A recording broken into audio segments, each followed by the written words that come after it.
A warm welcome, everyone. I'm Lady Flame, and we are back to Ambition, Amino Atom Power. I haven't checked your comments yet.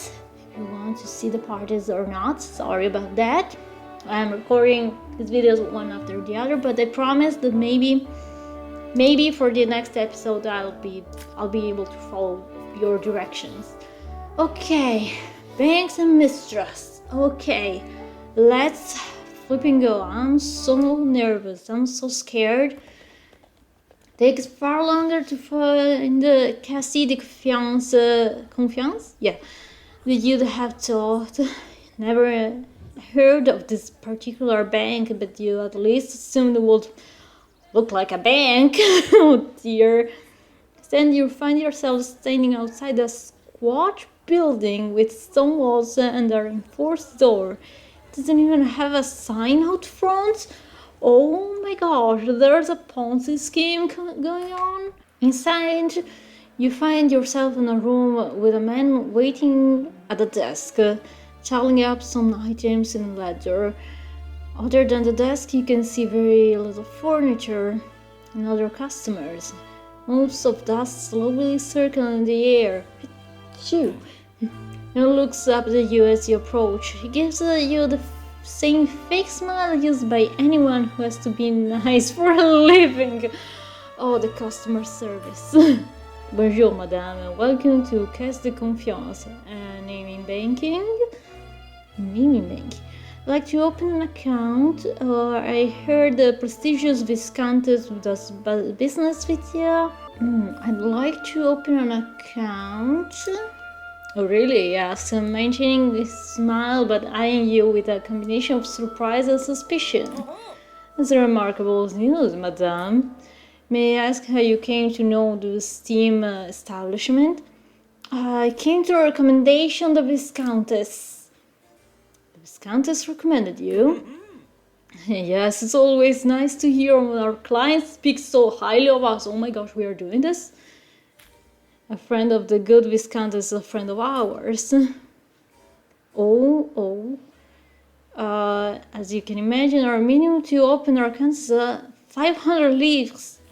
Oh gosh. Oh, okay, you can withdraw 2,000 livres, sure. I mean, your life as you lied as stringently as you have right now. Doesn't seem to notice. Oh my god. Of course, madame. Shall leave at once to fetch the deposit from the bank. Protestant, please make yourself at home. If we can't say anything else, it disappears, leaving you alone in the bank, along with all the ledgers and records. Quick, locking the front door to make sure that you aren't interrupted. You set up a pile of ledgers and started looking through them. Oh my gosh, this girl, I was like, looked through them. And she is, come on girl. You also managed to help yourself to a freshly boiled pot of tea from the back room. Damn! Years ago, your father's eyes started to have trouble focusing on small letters. So you had to help him with the accounting, so she had to learn things. Yes, this is why we love women's education. Oh my gosh, education's for all. Yes. Now it appears that all those late nights spent in his office, squinting at barely legible expenses, are about to pay off. Flinging through the pages, you eventually find some entries for Marcelle's account. It certainly appears to have the fortune one would imagine from a woman of her station, but still you press on. Go! From the looks of it, the rumors that Marcelle spent a fortune on her father's funeral were well founded. It's then been a truly lavish affair. Long after that, you get when Marcelle's father, Alfonso Dufoy, was the account holder. It appears that he was the one who made the family's money, not Marcelle. Okay. That would make for a good job at the party. It's not enough. Remember, aristocracy having a fortune they didn't earn is more normal than not. You're looking deep into the past now, and entries that are over 30 years old. Suddenly everything just stopped making sense. What? Marcelle's father was landless, dead broke, under a mountain of debt, and had been for years. He only got by on loans from someone named Gatien de Vassaux, who was also a client at his bank. And overnight, the Viscount had a respectable sum of money, and every Catherine just started working for him. We all check if this Gatien is dead. 30 years, the Viscount made no attempt to pay back his loans to the Vassor. Is he dead? In fact, the first thing he bought with his no-fund money was Cimetière du Calvaire? A cemetery? Looks like he had a lot less respect for the dead than Marcel. Can't imagine burying a dog for little money as Marcel's father spent to lay whoever this was to rest. Oh my gosh. Am I right? Did he, why bother moving someone to a different cemetery if you are going to do it so cheaply? You write down the name of the cemetery just in case it's useful. Write down the name of the guy that owed money. Oh my gosh, the grave is added to person. Oh my god. Ghoulishly, for a moment you wonder if the Viscount Alfonso Dufois killed the Vassal. This is what I am thinking. And took their money, but that would make sense. You can't just kill and rob someone for 1,000 livres without someone noticing. It was noticeable. Besides, what kind of thief will pay to bury the victim? I don't know. Oh my gosh. Look through the ledgers a little further, but you can't seem to find anything else that's useful. All you have is that Marcel's family used to be destitute, but they had a sudden windfall. Well, that and the name of cemetery with a pauper graves, I don't know what that word means. You put away the books, put up the cloak of your hood, and disappear through the side door. Bye! Marcel's weakness is so close that you can practically taste it. It is delicious, like revenge. Sweet, sweet revenge. What am I doing? What movements am I doing? We need to go. I want to know. What is this? Okay, sorry.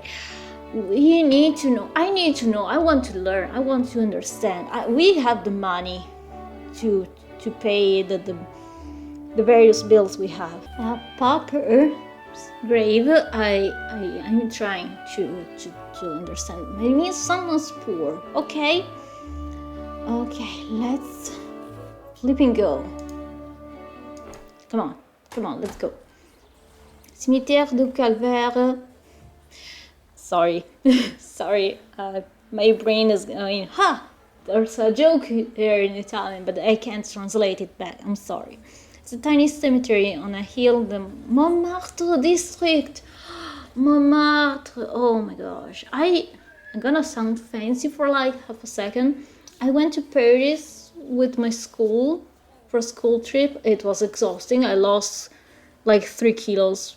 I wish I was joking, because I could not find anything gluten-free to eat, and if I eat something with gluten, I am sick. I feel sick for at least a whole day, okay? It's not fun, it's not funny. But like, we sat down at the stairs on Montmartre. Oh my gosh, it was so beautiful. Okay, there was also other things happened, but not in the video for that, but oh my gosh, it's beautiful. There's an Italian restaurant in Montmartre, I know that. So small that you had to ask for directions twice, as people seem to have forgotten that it even existed at all. Damn, that's sad. Finally, you arrive at the cemetery. Oh my gosh, the cemetery in Paris is so amazing. Oh my gosh, me and my friend were like, yeah, we want a tombstone like Delacroix. So amazing, so beautiful. I keep digressing. Focus. Make your way past the short stone wall and through the open gate. The air smells both musty and acidic. Not a good sign. Cemetery. There's nobody here but you. You'll only looking trees and the dead. Hi guys. So let's go to this with a lot of spirit. Don't really know what you're looking for, not even the name of that man you've come to investigate, but you have a decent idea of when they die, and there's less than 50 graves here. Also, they paid basically nothing, so maybe a cheap looking grave. Search is slow at first. Most of the headstones have been worn down to the point of near legibility, and many of them are over 100 years old. No possible connection for now. You're just about to give up, girl. No. When you nearly trip over something, it's a cheap sandstone plaque set into the ground and obscured by leaves. I knew it. A cheap grave. I told you, girl. I told you. A cheap grave. That's what you were looking for. You should look for that. Brush the leaves aside and see a name. Oh my gosh, I'm sorry. Am I ready? I'm not. Alphonse Joseph Dufoy? What?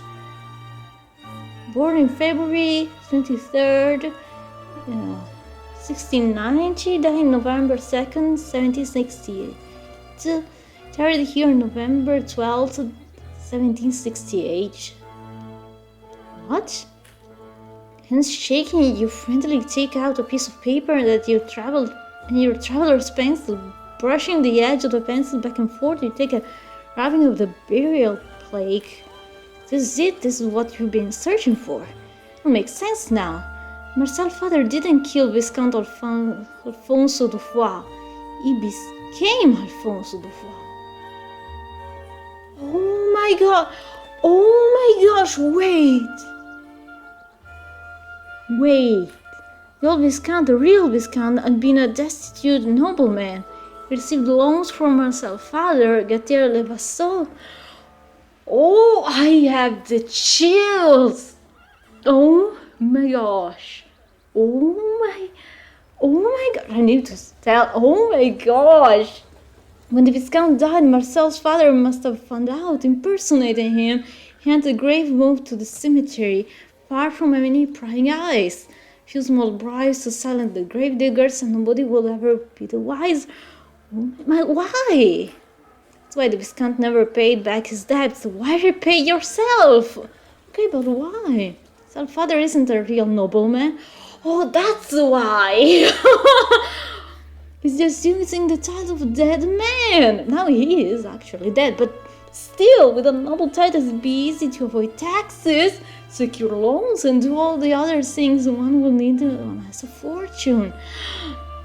Your father is a real member of nobility, neither is Marcel. Oh, this gossip is so good. Her family story, the history, her fortune is all built on a lie that you know the truth of, and you have the proof right in front of you. You cover the grave marker again with dead leaves, carefully put away the rubbing you've made of the plague. Oh my gosh. Now it's time to find a way to face Marcel. Soon your revenge shall be complete. Oh my gosh, this is even better. Careful to find two things on your nightstand: a letter sealed in wax and a gold invitation printed on pink paper. Camilla must have put them here while you slept. Ludovico! Oh my gosh, do I have the tea? Oh boy. Said to read the letter first. The letters, yeah. Sealed in golden wax with the initial LS. Must be from Ludovico, yes. Opening it up, you find another missive from him, written in steady, well-practiced handwriting. Chère Yvette, hope this letter finds you well, and that you have made good progress in your quest for justice. Boy, do I have news! Seems that we have been suitably discreet as that wild woman Marcella said fit to invite me to her birthday masquerade ball. Oh, is the invited with a +1? Obviously, I have no intent of attending. Don't tell me he's giving me his invite. He's gonna give me his invite. Oh my gosh, that will condone her behavior toward you. This is how it feels to me. This man. Said I have included my invitation. This dude, I swear I wasn't reading ahead. Well, Marcel may have banished you from her estate. His invitation and the mask should be sufficient for you to sneak in by pretending to be my date. Oh, okay. Oh my gosh, I was not expecting that. Please make it easier for you to get the justice you deserve. Mes salutations respectueuses, Ludovico. Oh, Ludovico, oh my gosh. look down at the invitation on your nightstand and recognize it immediately as something Marcel would stand out. Yeah, it was like bright pink, Marcel. Same shade of pink as the last ensemble you saw her in. Just as Camille enters the room. Good morning, madame. Camille, it is indeed a good morning. Oh my gosh, the tea I have. Where could I find a party mask? Camille, I need to ruin someone's birthday party. Fetch me a mask immediately. Yo, this is too sassy. I need to choose this. Oui, madame, Camille responds obediently before leaving to search the house for something appropriately dramatic. I need to ruin someone's birthday. Camille, I will tell you everything after the fact. Oh my gosh, this is gonna be amazing. The next few minutes are a cacophony of clatter as Camille frantically searches for an appropriate mask. Camille, I will give you a raise. In spirit, you're getting a raise. Ceramic cup sails in and out of view through the open doorway to your bedroom. A small shattering sound marks it as yet another casualty of your quest for revenge. Oh my gosh, I'm sorry. Camille returns, breathing heavily and carrying a basket full of various costume odds and ends. Girl, it appears that Monsieur Arnaud left behind a few masks that we departed. Sure, one of them would be more than suitable. The masks themselves might be a little masculine. Perhaps that would make a fine contrast with the ensemble. Oui, Camille, it will. Camille's not wrong. You will make that work. Besides, the main purpose of the mask will be to conceal your identity. It's settled then. You have an invitation, you have a mask, you have a birthday party you can just wait to ruin. Oh my gosh, Camille. We are in for a trip. Oh my gosh. And we're meeting with Ludovico. Ludovico, oh my love, it's gonna be crazy, let me tell you. After spending the first half of the day getting ready, you head up for your rendezvous. Ludovico, oh boy, do I have things to say. You're neither well rested nor exhausted. Okay, we are here again. Yeah, I can go ahead a little bit more. Let's go. Yeah, we have no choice. Let's go to the party. Okay, a colleague in journalism. Okay, this one can give us some gossip, so let's go. My heart is still racing from before, from all these things we discovered. Approach a woman who's been eyeing the other guests in particular a familiar way. In fact, the same way you look at guests at these functions. She looks up to you, a fellow gossip enjoyer. In fact, the cool I take it, she asks, sipping on a glass of white wine. Ooh, a fine assessment. What are you doing here, or how do you know my name?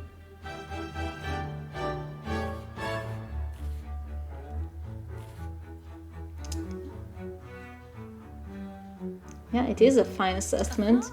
As I thought, some seem to match all the rumors I've heard. Oh dear, there are rumors. My name is Anne de Crossmer. We're both acquainted with Pierre Pierre. Funny little man, isn't he? Yeah, he is. I used to work for him, a rumored monger, a long time ago before his boss passed away and bequeathed him the newspaper. Bequeathed?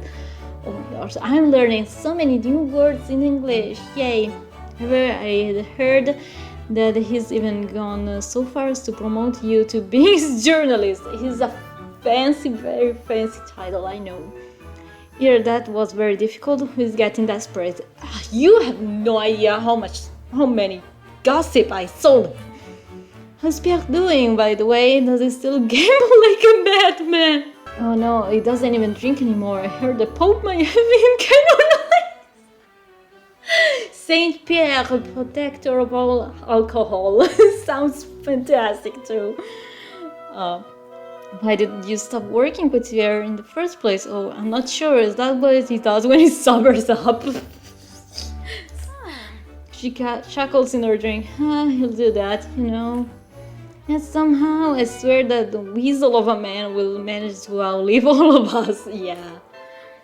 By the way, I'm not certain what you're doing here tonight, but I'm here to interview the Count de Boulainvilliers. I mean, he doesn't know I'm an interviewer, but that's not important. That's kind of the point, no?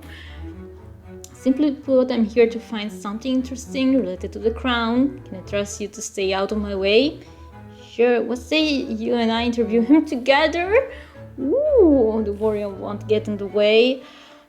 I won't get in the way for a little something, you know? And be agreeable to such a plan. If you both sold the story to our respective employers at the same time, they'd be none the wiser. Exactly. She leads you over to this couch. An engaging conversation. Looks like you've met before, but he has no idea what their actual profession is. And you alternate in your conversation with him, slowly drawing out details for the latest court scandals. A good gentleman attempts to remain discreet, but again, the two of you, it doesn't stand a chance. Oh my gosh. Some crown gossip. Perfect. Okay, let's see this one. I'm a little curious. Noticing a particularly intriguing group of guests on the other side of the room, you begin to approach them. However, you're interrupted by an older man with a haughty air about him. Yvette Deco, I presume? He asked with an arched eyebrow. I've served you at several of these functions before. I'm not certain you understand what should be happening here, oh dear. These are the persons of quality. They are the nobility, the rightful rulers of France. Oh dear, he says, turning to just some of them with his wine glass as the party guests mingle in their finery. Of course, you're not part of this group yet, no matter what your fortuitous marriage might promise in the future, says eyeing you an engagement ring. What exactly do you feel that you have to offer to these esteemed persons? Surely you might seem some value in an outsider perspective. Oh, that's a rude imposition to be making, sir. Question the choices of your hosts. Okay, calm down. The outsider perspective? Sounds like a waste of time. Okay, let's try this small wager. I'm curious.